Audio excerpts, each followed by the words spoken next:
அடிக்கிற வெயிலுக்கு ஒரு குல்ஃபியோ, ஐஸ்கிரீமோ சாப்பிடலான்னு பார்த்தா, வெளியிலயே தல காட்ட முடியல. அதுக்கு தான் வீட்லயே சிம்பிளா ஆரஞ்சு வச்சு ஒரு ஆரஞ்சு குல்ஃபி இன்னைக்கு செய்ய போறோம். இது ரொம்பவே டேஸ்ட்டா இருக்கும். அந்த ஆரஞ்சு பல்ப்போட சாப்பிட பயங்கரமா இருக்குங்க. இது செய்யறதுக்கு ஃபர்ஸ்ட் நான் ஆரஞ்ச கட் பண்ணி, அது உள்ள இருக்க பல்ப்பெல்லாம் ரிமூவ் பண்ணிக்கிறேன். இது கூடவே உள்ள இருக்க சீட்ஸையும் ரிமூவ் பண்ணிட்டு, இது எல்லாத்தையும் ஒரு மிக்ஸி ஜார்ல மாத்தி, ஆரஞ்சு ஜூஸ் எடுத்து வச்சுக்கலாம். இப்போ ஒரு மிக்சிங் பவுல்ல 3 tablespoon fresh cream add பண்ணிக்கலாம்.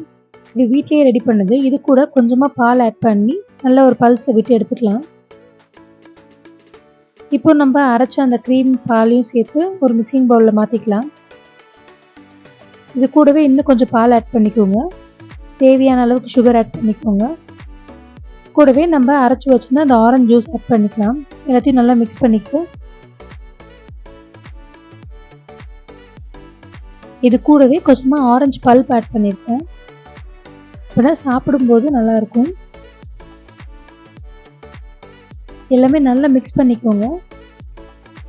நல்லா மிக்ஸ் பண்ணதுக்கப்புறம் நம்ம எடுத்து வச்சோம் இல்லையா, அந்த ஆரஞ்சோட தோல்லையே இப்போ இது எல்லாத்தையும் ஊற்றி வைக்க போகிறோம். இந்த குல்ஃபி நல்லா ஸ்வீட்டாகவும் இருக்கும், அதே சமயத்தில் டேங்கி டச்சும் தரும். பயங்கர டேஸ்ட்டாக இருக்கும். இதை சிம்பிளாக ஈஸியாக வீட்லேயே செஞ்சிடலாம். பெரிய இன்க்ரீடியன்ட் எதுவுமே தேவைப்படாது, மெனக்கடலும் இருக்காது. நம்ம கையாலேயே நம்ம குழந்தைங்களுக்கு செஞ்சு கொடுக்க சாட்டிஸ்ஃபேக்ஷனும் இருக்கும்.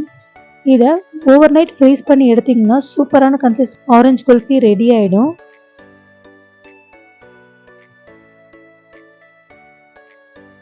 பாருங்க, சூப்பராக ரெடி ஆகிடுச்சு. இந்த சம்மரில் நீங்களும் கண்டிப்பாக ட்ரை பண்ணுங்கள். பிடிச்சா லைக் அண்ட் கமெண்ட் பண்ணுங்கள். ஃப்ரெண்ட்ஸ் அண்ட் ஃபேமிலிக்கு ஷேர் பண்ண மறக்காதீங்க. கூடவே நம்ம சேனலை சப்ஸ்கிரைப் பண்ணவும் மறக்காதீங்க. தேங்க்யூ.